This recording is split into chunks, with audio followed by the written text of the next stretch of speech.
The rain had been coming down since noon, hard enough to erase the hills beyond Bellweather and turn every gutter into a brown stream. By 6, I had signed 3 forms I barely understood, listened to a realtor describe my father's house as full of potential, and agreed to a listing price that made the last 2 years of my life feel embarrassingly easy to summarize. 2 bedrooms, 1 bath, original woodwork, needs updating. No one wrote down that the hallway still smelled faintly of his shaving cream, or that I had learned to sleep through the oxygen machine clicking beside his bed. The realtor left with her leather folder tucked beneath her coat. I looked at the half-packed living room and decided I needed to be anywhere else. I drove without a destination, following the old county road north toward the edge of town. Bellweather had changed just enough to make me feel disloyal for noticing. The pharmacy was a bakery now. The hardware store had new windows. Someone had painted the water tower blue. But Marlowe Road was exactly as I remembered it. Narrow, unlit, bordered by drainage ditches and tall pines. My headlights caught sheets of rain and little else. I was thinking about Portland, about the temporary room waiting for me there, about how quickly I could finish sorting the house if I stopped opening every drawer, when a dark shape moved near the center line. I hit the brakes. The car slid sideways before the tires caught. For a moment, all I heard was rain hammering the roof and my own breath coming too fast. Then, near the ditch, something lifted its head. I grabbed my coat and ran outside. The dog was lying half on the gravel shoulder and half in the weeds, dark fur plastered to a body that looked too thin beneath it. One rear leg rested at an angle that turned my stomach. When I came closer, he showed his teeth, but the sound was barely a growl. "Easy," I said, crouching a few feet away. "I know. I'm not thrilled with me either." His amber eyes stayed fixed on my face. I spread my coat slowly on the ground between us. The dog tried to drag himself backward and gave a sharp cry. That decided it. I moved before I could think about getting bitten, sliding one arm beneath his chest and the other beneath his hips, keeping the injured leg as still as I could. He snapped once near my wrist, but did not close his teeth. His whole body shook against me. By the time I reached the car, rain had soaked through my shirt, and blood streaked both hands, though I could not tell how much was mine. I laid him across the back seat on my coat and searched for the nearest emergency vet. Salem was more than an hour away. Bellweather Animal Clinic was 7 minutes away and marked closed. I remembered the clinic from childhood, a low brick building with a green awning and a wooden sign shaped like a cat and dog sitting back to back. My father had taken our beagle there when I was 12. It was dark when I arrived. I parked close to the entrance, ran to the door, and pounded hard enough to hurt my palm. No answer. I pressed the buzzer beside a faded sign that read, "After Hours Emergencies." Somewhere inside, a light came on above a stairwell.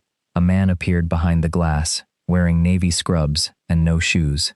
His hair was flattened on one side.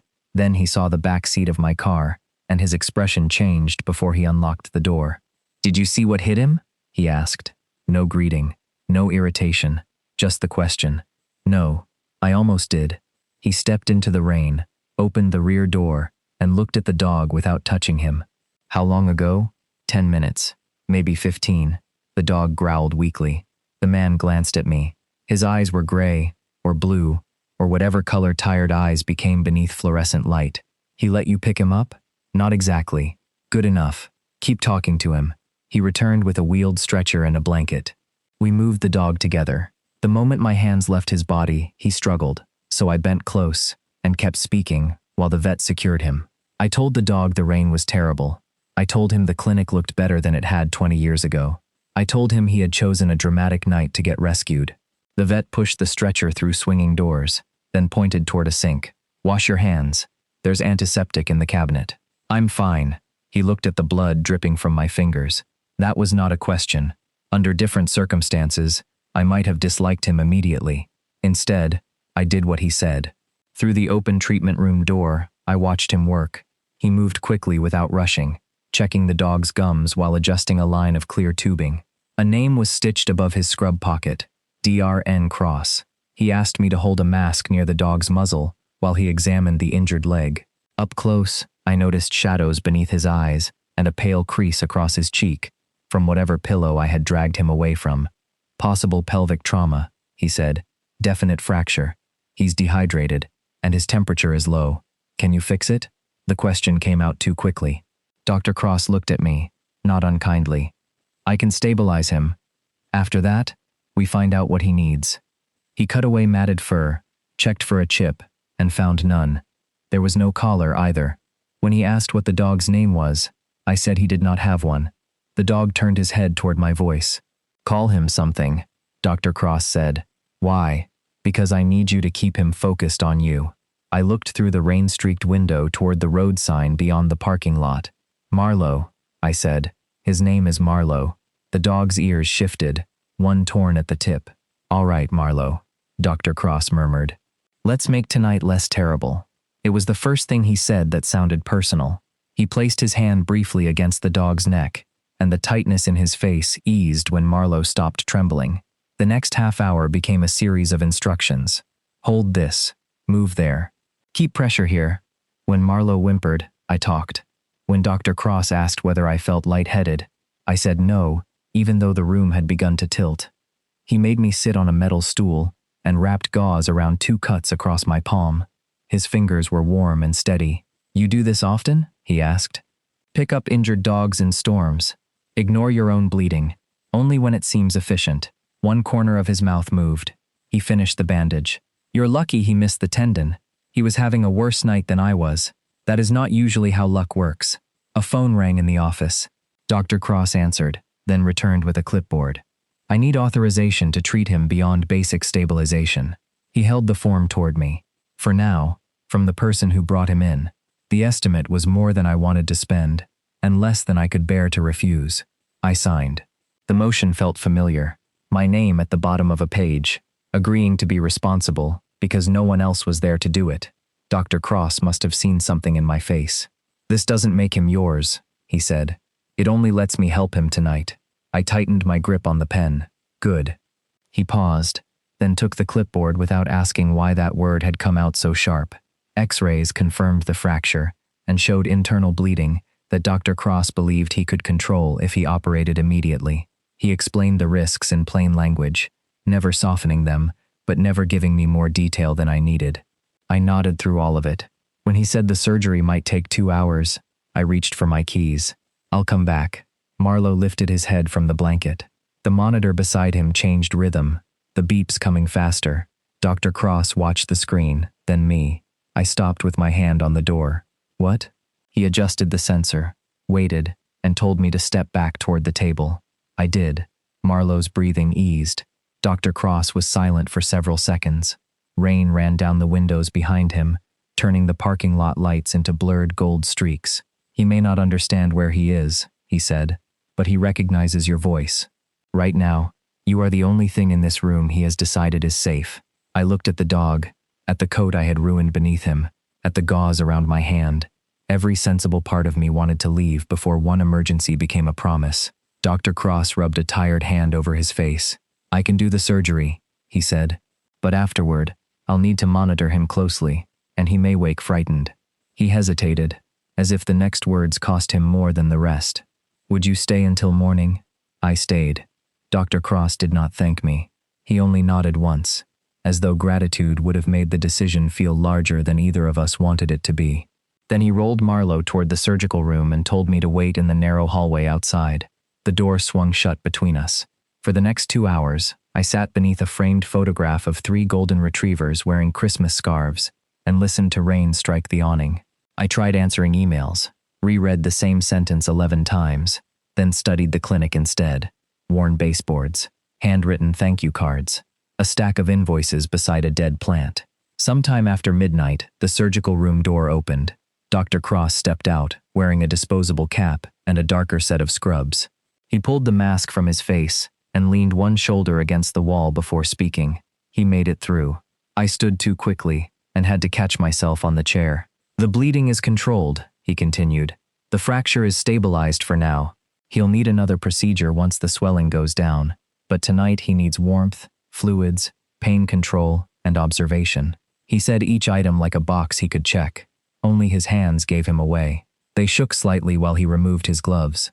I asked whether that was normal after surgery. For the patient, he said. Usually. For you. He looked down at his hands as though they belonged to someone else. I haven't eaten since lunch. I followed him into recovery. Marlowe lay beneath a silver warming blanket, one leg wrapped and supported, his breathing shallow but even. The sight of him hit me harder than I expected.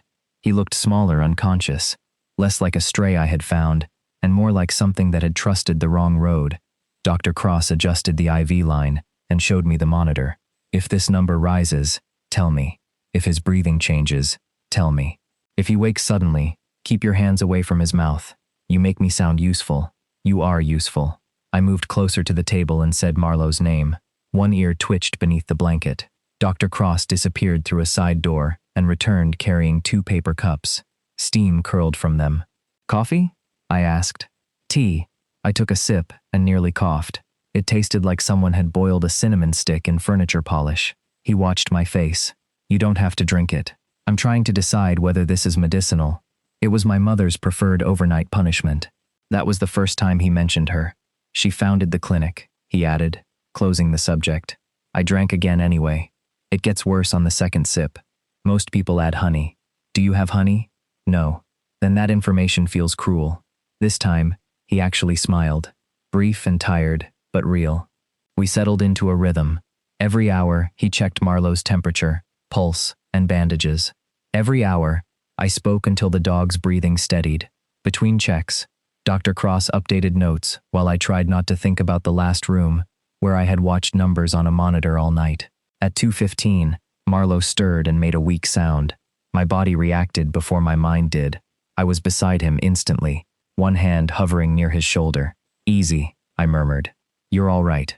No one's going anywhere. The words came out with the confidence of a promise I had not agreed to make. Across the room, Dr. Cross stopped typing. You've done this before, he said. Sat in a bad chair while someone slept? Listened for changes in breathing. I kept my eyes on Marlowe. My father was sick. How long? Long enough. Dr. Cross accepted that answer. I appreciated him for it more than I wanted to. Around 3, he noticed blood seeping through the gauze on my palm. He pulled a tray closer and told me to give him my hand. It's fine. You use that word inaccurately. He unwound the bandage with careful fingers. His thumb rested against the inside of my wrist while he cleaned the deepest cut. I became aware of how close he was standing.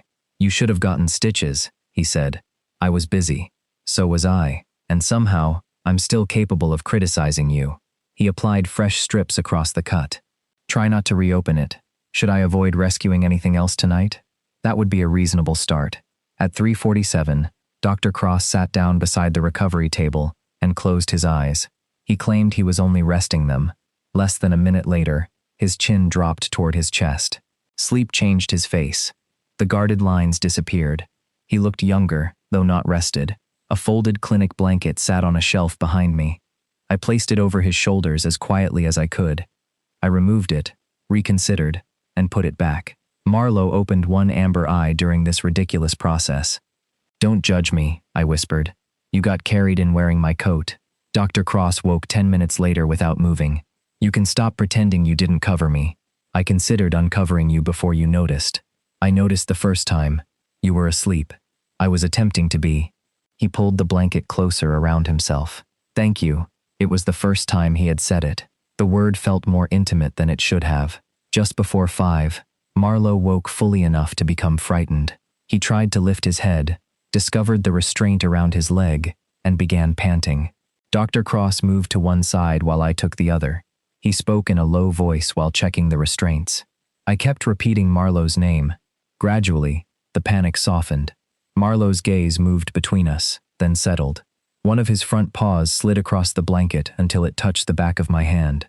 Dr. Cross watched it happen. He's attaching to you, he said. He met me 4 hours ago. For a frightened animal, safety is measured differently. I looked at him. Is that the official veterinary explanation? No. The official explanation has more Latin. At dawn, the rain weakened to a steady drizzle. Dr. Cross printed medication notes and placed them on the counter, though Marlowe was not ready to go anywhere. You should sleep, he said. So should you. I live upstairs. He pointed toward the ceiling. Very efficient. Mostly depressing. The honesty appeared and vanished so quickly I almost thought I imagined it. He told me Marlowe would remain at the clinic for several days. The county shelter could not take a post-operative dog without a foster placement, and no owner had been identified. "I'll contact animal control when they open," he said. "Your responsibility ends here." I should have felt relieved. Instead, I looked through the treatment room window and saw Marlowe watching the doorway. "Will he eat for you?" "Eventually." "That isn't what I asked." Dr. Cross studied me for a moment. "He may eat sooner if you're here." So I went home, showered, slept for less than 3 hours, and returned carrying honey, clean clothes, and a sandwich I pretended was only for myself. Marlowe lifted his head when I entered. Dr. Cross was at the front desk, arguing quietly with an insurance company. He ended the call, looked at the honey in my hand, and said, "You came back." Not a question. More like he had been trying not to expect it. "You said the tea required intervention." I said, "Most people add honey. Most people are apparently better prepared than you." Marlowe ate half a bowl while I sat beside him. Dr. Cross pretended not to be pleased. That afternoon, he wrote out a visiting schedule on the back of a prescription form. Morning medication at 8, short feeding attempt at noon, evening check at 6. He added instructions about how to approach Marlowe, where to sit, and which cabinet held the clean towels. "This seems excessive for a person whose responsibility ended at dawn," I said. Dr. Cross crossed out nothing. Instead, he wrote a 6-digit number beneath the schedule. "The front door locks automatically after 7. This opens the side entrance." "You give every stranger the code?" "No." The answer came too quickly to be casual. I folded the paper and put it in my pocket. Through the hallway, I could see the side door beside the stairs leading to his apartment.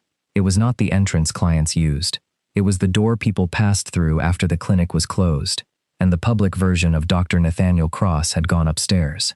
He had said the code was for Marlowe, but as I watched him return to the treatment room without asking whether I would come back that evening, I understood he had handed me access to the part of his life no one else entered after closing. For the next 2 weeks, I told myself I went to the clinic for Marlowe. It was an explanation simple enough to repeat, and vague enough to survive inspection. I arrived before 8 most mornings, usually carrying something Dr. Cross had forgotten to buy: honey, paper towels, actual food. Marlowe learned the sound of the side door and began thumping his tail before I reached the recovery room. His appetite improved. The swelling in his leg went down. He still startled whenever anyone closed a door, so Dr. Cross began announcing every departure, as if speaking to a nervous passenger. "I'm going to the pharmacy. Evan is staying." Or, "Evan is getting tea. I'll be in the next room." Marlowe listened, so did I. The visiting schedule stopped looking like medical instructions. Dr. Cross crossed out formal phrases and replaced them with notes in cramped handwriting. "He refuses breakfast unless someone insults him first. Do not let him charm you into a second pain pill." One morning, beneath the line for Marlowe's temperature, he had written, "Tea is on the counter. No sugar." I carried the cup into the treatment room and took a cautious sip. The cinnamon was still too strong, but the honey was already mixed in. "You remembered," I said. "He was changing a bandage with his back to me. You complained repeatedly." "Once. It was detailed. That's my profession." He glanced over his shoulder. "Complaining?" "Editing. I was closer the first time. The clinic website had not been updated since 2017. I found that out while searching for the phone number of a local rehabilitation specialist. The homepage still listed his mother as the primary veterinarian, and the adoption form used 6 different fonts. I pointed this out over lukewarm takeout noodles. He looked at the screen, then at me. "You volunteered to fix it." "I absolutely did not." "You made the face." "What face?" "The one you make when punctuation has personally disappointed you." I should have left it alone. Instead, I spent the next evening rewriting service descriptions while Marlowe slept beneath the desk. Dr. Cross worked through appointments in the next room, occasionally appearing to ask whether "compassionate comprehensive care" sounded suspicious. It did. In exchange, he began feeding me. He claimed the food was already ordered, and therefore not an act of hospitality. There were burgers after late appointments, soup from the diner when the rain grew colder, and once, a plastic container of lasagna that he said a client had forced on him. We ate at the tiny clinic table while Marlowe watched from his bed. Dr. Cross removed every mushroom from his portion and placed them on mine without asking. I told him that was presumptuous. He said I had eaten them the previous 3 times. I had not realized there had been 3 times. That bothered me less than it should have. Marlowe's second procedure went well. The morning after, I found Dr. Cross asleep over a stack of invoices, with his forehead resting on one arm. He had worked through the night, then opened the clinic at 7, because the receptionist's son was sick. I made tea, added honey, and slid the mug beneath his nose. "If this is poison, make it efficient," he muttered without lifting his head. "Sit up." "I am sitting." "You're folded." He opened one eye. I took the invoices before he could stop me. They were not confidential medical records, only billing codes and supply totals. "I can organize these while you eat. You are not my employee." "Good. Employees can quit." The joke landed wrong. His expression closed for half a second. Then he took the sandwich I offered and said, 20 minutes. He slept for 18 of them on the exam room bench. I sorted the invoices and did not examine why being useful felt different when I had chosen the task myself. With my father, every day had contained a new emergency disguised as routine. Medication at 6, physical therapy at 10, calls to insurance, calls to doctors. The constant fear that leaving the house would be the moment something happened. At the clinic, I could walk out whenever I wanted. Dr. Cross never asked where I was going. He only looked toward the door when it opened, and sometimes the porch light was already on when I returned. When Marlowe was strong enough for a short trip, Dr. Cross came to my father's house to decide whether the ground floor could work for temporary recovery. He stood in the living room with a measuring tape, evaluating rugs and doorways while I tried not to notice how naturally he occupied the space. We moved a narrow table so Marlowe would have a clear path to the back door. He opened the hall closet looking for extra blankets and found boxes of medical supplies I had not thrown away: gloves, absorbent pads, sealed syringes, a portable bed rail. He closed the door without touching anything. "You kept all of it," he said. "I haven't finished sorting." That wasn't criticism. It sounded like an observation. "Those can be worse." He looked at me for a long moment, then asked where I wanted Marlowe's bed. I noticed what he did not say. He did not ask whether my father had died in that house. He did not tell me grief required time. He did not suggest that caring for Marlowe might heal me. Instead, he moved the bed away from the radiator and explained how to support Marlowe's injured leg. When he finished, I asked whether he wanted dinner. He glanced at the dark windows as if surprised evening had arrived. "I should get back." "Because someone is waiting?" "Because there's work." That wasn't my question. He gave me a tired version of the smile I had begun recognizing as retreat. "You ask a lot of questions for an editor. Mostly I delete things. I've noticed."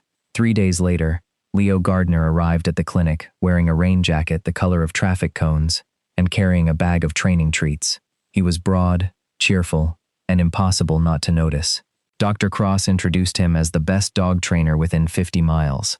Leo crouched several feet from Marlowe and waited until the dog approached on his own. I liked him immediately. Marlowe did too. "You're Evan," Leo said, looking up at me. The mysterious voice. "I'm sorry?" Nate said. "Marlowe responds to your voice better than medication." Across the room, Dr. Cross opened a cabinet harder than necessary. "That is not what I said," Leo grinned. It was less romantic when he said it. It was the first time I heard anyone call him Nate. The name suited him too well. Leo showed me how to help Marlowe regain confidence on his injured leg. His hand settled briefly at my elbow while correcting my position. Nate began explaining rehabilitation intervals in the precise tone he used with difficult clients. When Leo asked whether I was free for coffee after the session, Nate looked down at Marlowe's chart. I told Leo I had to finish some work, but thanked him. He accepted the answer easily and gave me his card, in case I changed my mind. Nate remained silent until the front door closed. "Mr. Brooks," he said, "you're holding the support sling too tightly." I looked at him. "Mr. Brooks? It's your name. You haven't called me that since the first night." He adjusted the strap beneath Marlowe's abdomen without meeting my eyes. "Professional habits." "Did Leo make you professional?" "Leo makes most people tired. He seems nice." "He is. And attractive." Nate's hand stopped for the smallest fraction of a second. "That is not relevant to Marlowe's rehabilitation." I smiled despite myself. "You noticed. I have eyes." "So do I." For the rest of the appointment, he called me Mr. Brooks 4 more times. By the 5th, even Marlowe seemed offended. When Nate finally finished, we sat on the floor beside Marlowe's bed. The dog circled twice, lowered himself carefully between us, and placed one front paw across Nate's boot and the other over my wrist. Neither of us moved. Rain ticked against the windows. The clinic had closed 20 minutes earlier, but the porch light glowed through the glass. I turned my hand beneath Marlowe's paw until my fingers rested close to Nate's. "Why did you care whether I flirted back with Leo?" Nate kept his gaze on Marlowe. "I didn't say I cared. That wasn't my question." He had no safe answer. The next storm arrived on a Thursday, louder than the first one, and colder by several degrees. By 5 in the afternoon, the rain had turned the clinic windows opaque, and the wind kept lifting the green awning hard enough to rattle its bolts. I was at my father's house, trying to decide whether a box of old tax records counted as memory or garbage, when the power went out. The silence that followed was so complete, I heard the refrigerator stop humming in the kitchen. My first thought was not the house, it was the clinic. I drove over with 2 flashlights, a battery lantern, a power bank, and the emergency radio my father had insisted on keeping in the hall closet. The roads were nearly empty. When I pulled into the clinic lot, the porch light was dark, but I could see a dim beam moving behind the front windows. Nate opened the side door before I reached it. He wore a headlamp over damp hair and looked irritated in the specific way he did when something had gone wrong beyond his control. "You shouldn't be driving in this," he said. "Good evening to you too. The county issued a flood warning, and yet here you are. I live upstairs." Very courageous. The backup generator powered the surgical equipment and the recovery ward, but not the rest of the building. 3 animals were staying overnight. Marlowe, an elderly terrier recovering from dental surgery, and a cat who had swallowed part of a ribbon and seemed personally offended by everyone involved. Nate had already moved them into the same room to conserve heat. I set up the lantern, charged his phone from my power bank, and found spare blankets. He tried to tell me he could manage. I told him the cat disagreed. The cat hissed from her carrier as if on cue. For the next hour, we worked around each other in narrow circles of light. Nate checked medication times while I heated water on a small camping burner from the emergency cabinet. I found the cinnamon tea, added honey, before he could object, and poured it into 2 ceramic mugs instead of paper cups, because darkness made the disposable ones feel especially bleak. Nate accepted his mug and leaned against the counter. "You know where everything is now. That sounds like a complaint. It's an observation. Those can be worse." He looked at me over the rim, recognizing his own words from my house. "You remember too much. Occupational hazard." The clinic kitchen felt smaller without fluorescent light. Rain struck the roof in hard waves, and every few minutes the building gave a low wooden groan. Nate sat at the table for once instead of standing while he drank. The lantern cast shadows beneath his eyes. I asked how long the generator would last. He said about 8 hours, longer if he shut down everything unnecessary. "And after that, we transfer the critical cases. In this weather, if we have to." The answer was calm, but his thumb kept rubbing the chipped edge of the mug. I had seen that kind of calm before. It was what people used when panic would be inconvenient. A framed photograph hung beside the pantry door, nearly invisible in the dim light. Nate stood beside an older woman in matching clinic coats, both holding a furious-looking pug. I had noticed it before without asking. "Your mother?" I said. He followed my gaze. "Opening day, 21 years ago. You were 17? 17? And convinced I would never work here. What changed?" "She died." He said it without decoration. The generator hummed below us. "I'm sorry," Nate nodded. 4 years ago. Aneurysm. She worked Friday, died Saturday, and on Monday, I opened because 3 animals needed medication. He stared into his tea. I kept thinking I would close for a week once things settled down. "They never did," I said. "No." His mouth tightened. The building used to feel crowded, even when it was empty. She sang badly while she cleaned cages, left half-finished cups everywhere, knew every client's children by name. He glanced toward the dark hallway. After she was gone, I could hear every pipe in the walls. I waited, afraid any response would turn his honesty into something he regretted. He looked at me then, not at the floor, not at the mug. "It hasn't felt quite as empty lately." The words rested between us, with nowhere practical to go. I could have pretended he meant Marlowe. I could have made a joke about my talent for occupying small kitchens. Instead, I looked toward the front windows. I noticed the porch light. Nate's expression changed. "What about it?" "It's always on when I come back. It's for emergency clients. It was off when I spent 2 nights in Portland." He did not answer. The quiet was different after that, warmer and more dangerous. I told him I was still selling the house. I said it too quickly, like a correction. The realtor thinks we can list next week. Nate lowered his gaze to his mug. That's efficient. I'm not staying in Bellweather forever. I didn't ask you to. His tone was polite enough to hurt. Marlowe shifted in the next room, tags tapping against the metal side of his bed. I stood to check on him, grateful for the excuse. Marlowe was awake when we entered. His injured leg was healing, but he still moved cautiously, testing the floor before trusting his weight to it. I sat beside him and rubbed the white patch on his chest. Nate checked the incision, then watched Marlowe lean into my knee. Have you thought about keeping him? He asked. The question tightened something low in my stomach. He needs someone stable. You are stable. You've known me a few weeks. I've seen you show up every day. That isn't the same thing. I kept my hand on Marlowe. I know how to show up when something is injured. That doesn't mean I should build a life around being needed. Nate crouched across from me. He wouldn't only need you. You don't know what it becomes. I heard my own voice sharpen. At first, it's medication and a schedule. Then you stop taking work because no one else knows how to calm him. You stop going anywhere because something might happen while you're gone. Everyone says you're good for staying, which makes leaving feel like proof that you're selfish. Marlowe pressed closer. I softened my hand against his fur. I loved my father. I still lost most of myself taking care of him. Nate's face had gone very still. Those aren't the same situations. I know. My body doesn't. He sat on the floor opposite me. For a while, neither of us spoke. The lantern beside the doorway threw a narrow band of light across his face.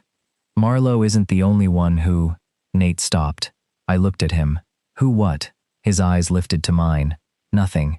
That didn't sound like nothing. He reached across Marlowe to adjust the edge of the dog's blanket. My hand was already there. His fingers closed around mine by accident, or close enough to accident that neither of us had to challenge it. His thumb rested over the faint scar still visible across my palm. The storm knocked a branch against the roof. Marlowe sighed between us. Nate leaned closer, not enough to assume, only enough to ask without words. I could see the pale line beside his mouth, where he had shaved too quickly that morning. I could smell cinnamon on his breath. Every part of the room felt precise. His hand around mine, the warmth of Marlowe against my leg, the generator vibrating through the floor. There was no interruption. No phone rang, no door opened. I was the one who moved. I pulled my hand back and stood. I should check the road before it floods. Nate remained on the floor. Of course. The power returned 20 minutes later. Fluorescent lights snapped on, flattening everything the darkness had allowed. My phone reconnected and chimed with an email from a publishing firm in Seattle. They were offering me a 12-month contract, excellent pay, on-site work beginning in 2 weeks. I read the first lines twice. When I looked up, Nate was standing close enough to have seen the subject line. "Congratulations, Mr. Brooks," he said. There it was again. The formal name, like a locked door. "I haven't accepted. You should. You don't know anything about the job. It's what you were waiting for, isn't it?" I wanted to ask whether he was talking about work or escape. Instead, I put my phone away. I should go. Nate did not remind me the roads were dangerous this time. He only said he would monitor Marlowe overnight and turned back toward the treatment room before I reached the door. I stayed away the next morning, telling myself I had deadlines. By late afternoon, guilt drove me back with a bag of food and a decision to finish the conversation properly. The clinic was busy, so I entered through the side door. Nate was in an exam room with a client. Marlowe's file lay open on the counter beside the printer. A fresh page rested on top. Across the header, in large black letters, were the words "Available for adoption." For several seconds, I only stared at the page. Marlowe's photograph sat beneath the heading. His amber eyes turned toward the camera, one torn ear lifted. The description was careful and accurate. Gentle, once he trusts you. Recovering well from orthopedic surgery. Needs a quiet home and someone willing to continue rehabilitation. He prefers to eat when a familiar person is nearby. The last sentence stopped me. It was mine. I had said it to Nate 3 nights earlier, while Marlowe pushed his bowl across the floor with his nose. The exam room door opened. Nate stepped into the hallway with an elderly woman and a carrier full of indignant rabbit. He saw me, then the paper in my hand. His expression changed before he finished explaining the medication schedule. I waited until the client left. You listed him. Nate closed the front door and turned the lock. I was going to tell you. When? Today. Before or after someone came to take him. No one is taking him today. His voice remained controlled, which made mine less so. You contacted adopters, a couple outside Corvallis. They have experience with injured dogs, a fenced property, and one of them works from home. He said it like a medical recommendation. Best available treatment, lowest measurable risk. You decided all of that without asking me. You said you weren't keeping him. I said I was scared to. And then you got a job offer in Seattle. I haven't accepted it. You're selling the house. That also isn't finished. Nate looked toward the treatment room, where Marlowe had begun scratching lightly at the inside of his pen. He needs certainty, Evan. So do you, apparently. The words landed harder than I intended, but I did not take them back. Nate folded his arms. He cannot remain in a clinic indefinitely, because neither of us wants to make a decision. Neither of us? I held up the listing. It looks like one of us made several. Someone had to. That is exactly what you always tell yourself, isn't it? His jaw tightened. I went on because anger was easier than admitting the page had hurt me. You work every night because someone has to. You answer every call because someone has to. You decide what everyone can handle because someone has to. At what point do you admit that you would rather make the wrong decision alone than risk asking what anyone else wants? That's unfair, is it? You have spent weeks reminding me that you are leaving. I reminded you because you kept acting like I belonged here, and you hated that? The question stopped me. Marlowe scratched again, then whined. Neither of us moved toward him. Nate's voice dropped. You come through my door every day. You reorganize my office. You know which patients need their medication hidden in cheese. You know when I haven't eaten.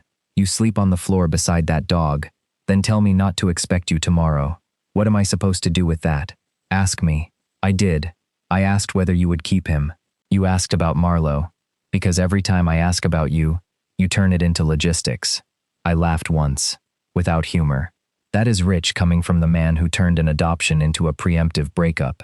Nate looked as if I had struck him. The anger left his face, replaced by something quieter. You were going to leave. You don't know that. You have been leaving since the first night. His words were calm now, and worse for it. You stayed until morning. Then you stayed until lunch. Then until the next appointment, the next surgery, the next storm. But you never stopped keeping one hand on the door. I looked down at the adoption page. He was right, which did not make what he had done less wrong. You used things I told you, for his profile, without telling me. I was trying to find him a good home. You were trying to make sure nothing needed you after I left. Nate's face closed. Maybe I was trying not to make the same mistake twice. I knew he meant his former partner, though he had never told me the full story. The shape of it was obvious enough. Someone had waited. Nate had assumed waiting meant permanence. Then one day, it had not. I'm not him, I said. No. He told me when he was leaving. The sentence left a clean wound. I set the page on the counter, because my hands had started shaking. Then maybe you found the right solution. Evan, Nate said. But I was already opening the side door. Marlowe barked once from the recovery room. I nearly turned back. That was the hardest part, not leaving Nate. Leaving the dog who did not understand why both of us had raised our voices. I stood in the rain long enough for Nate to come after me. He did not. I told myself I was relieved. The next morning, Leo called to say Marlowe had been moved to a temporary foster home while the adoption meeting was arranged. Nate had asked him to manage the transition. Leo spoke carefully, as if I were another frightened animal. He's safe, he said. He's eating. Good. He looks for you when doors open. I closed my eyes. Don't tell me that. Leo was silent. All right, he said. But you should know Nate looks worse. I spent the day packing. I finished the kitchen, the linen closet, and half the garage. I labeled boxes with the brutal efficiency of someone clearing a crime scene. Keep, donate, trash. By evening, the house echoed. I found my father's old mug at the back of a cabinet, the one with a chipped handle he refused to replace. I wrapped it in newspaper, then unwrapped it and left it on the counter. At 9, someone came onto the porch. I heard the boards creak and waited for a knock. None came. By the time I opened the door, the porch was empty. A metal thermos sat beside the mat. Cinnamon tea. I knew before unscrewing the lid. There was no note. Only honey, already mixed in. I carried it to the kitchen, and left it untouched until the steam disappeared. Nate had crossed town in the rain to bring me the closest thing he had to an apology, then had still been unable to ask me to open the door.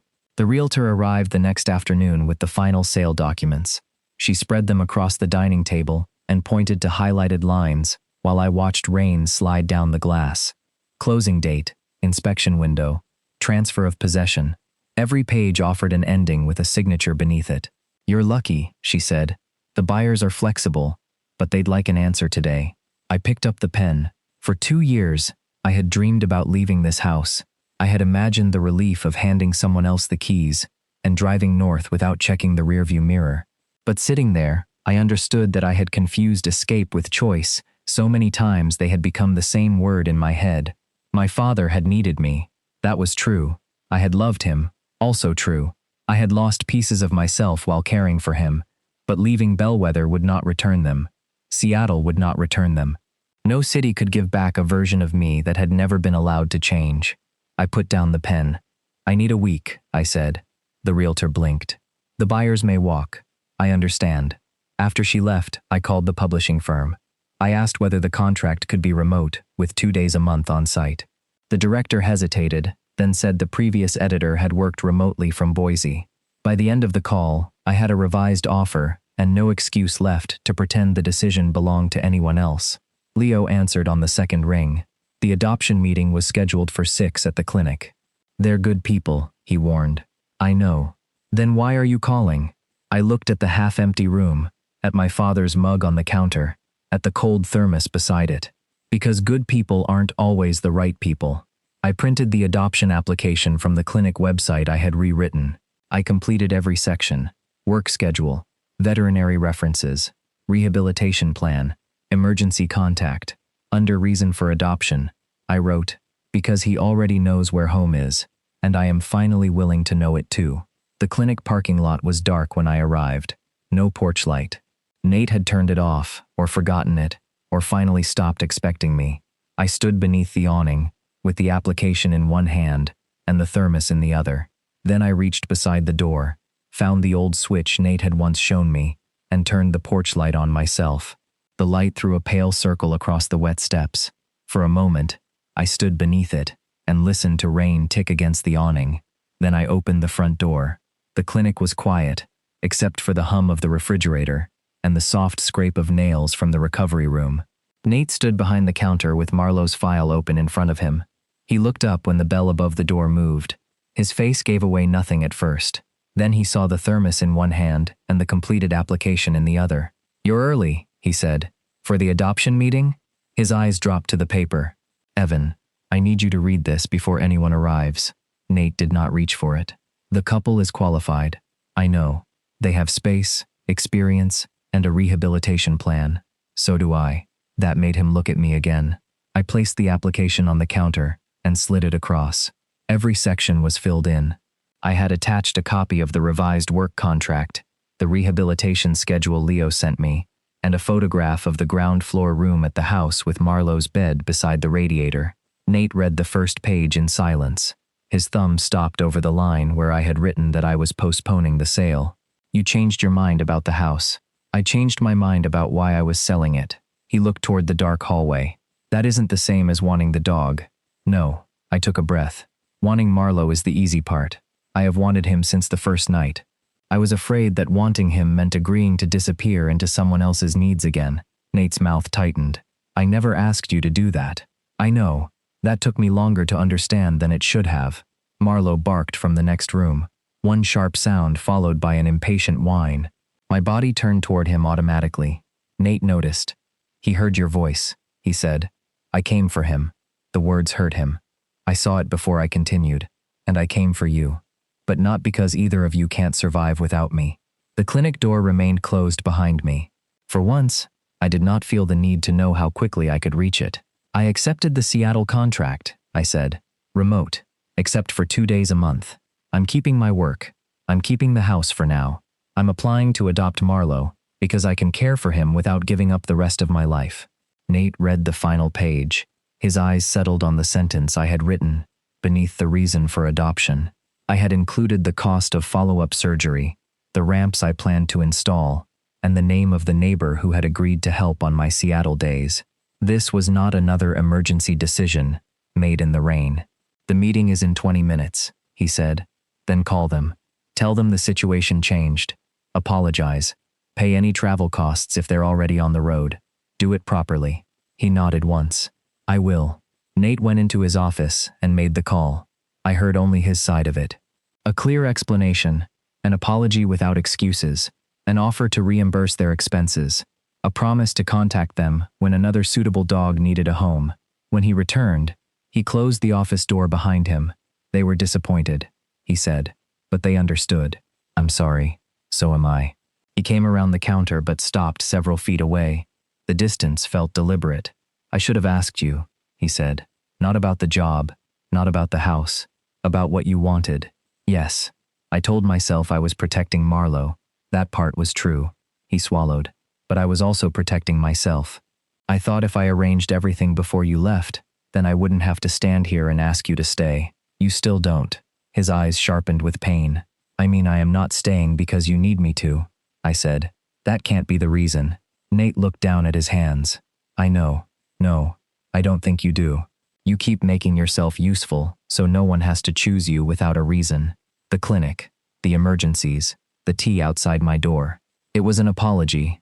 It was a beverage. The corner of his mouth moved, but the smile did not last. "I was afraid you wouldn't open the door," he said. "I didn't." "I know. I drank it cold. That seems punitive. It was terrible. It's always terrible." The familiar humor loosened something between us, but neither of us used it to escape. Nate stepped closer. "I don't need you to give up your work. I don't need you to sell the house or keep it for me. I don't need you to rescue the clinic, or fix my schedule, or make sure I eat." His voice became rougher.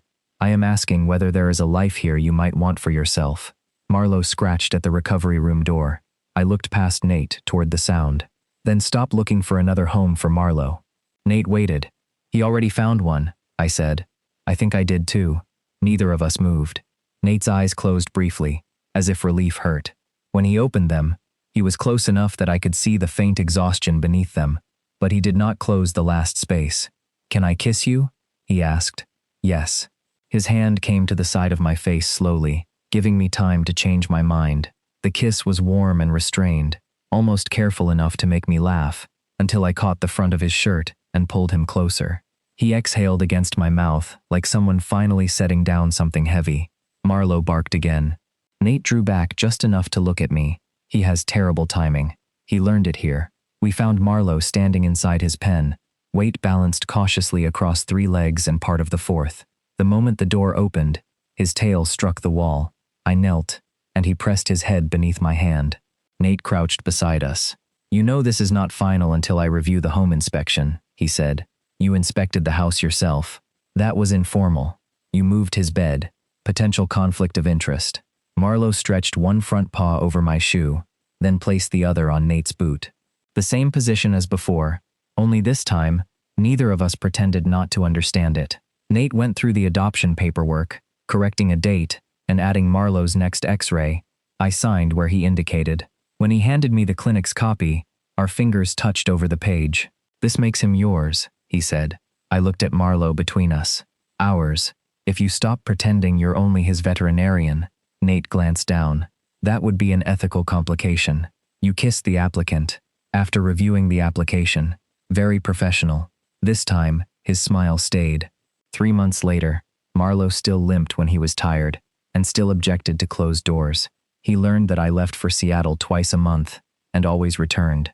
On those nights, Nate sent me photographs of Marlowe, occupying my side of the bed, and captions claiming no one had noticed my absence.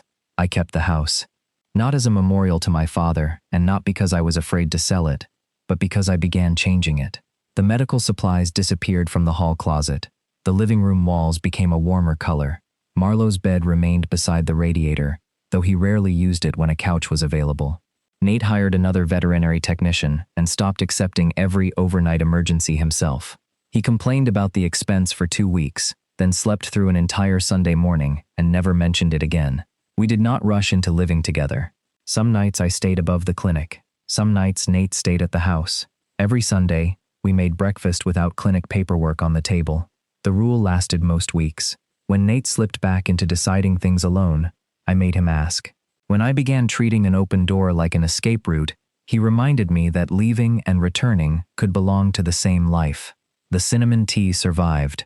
I bought 2 ceramic mugs, one dark blue and one green, and placed them in my kitchen. Nate claimed the tea tasted better in them. It did not. But we drank it anyway, while Marlowe slept beneath the table, one paw touching my foot. Some evenings, Nate arrived after closing with rain on his coat. He no longer claimed he had come only to check Marlowe's leg. He took off his shoes, asked whether there was room for him, and waited for my answer. There always was. Asking mattered. Answering mattered too. Outside, evening settled over Bellweather. Through the front window, I could see the porch light glowing against the rain. It was no longer a signal meant for emergencies, or a quiet test of whether I might return. It was simply a light we left on because one of us was often coming home after dark. Marlowe sighed beneath the table. Nate reached across it and turned my mug so the chipped side faced away from my hand. For the first time in my life, staying felt less like surrender than choosing the place that had chosen me back.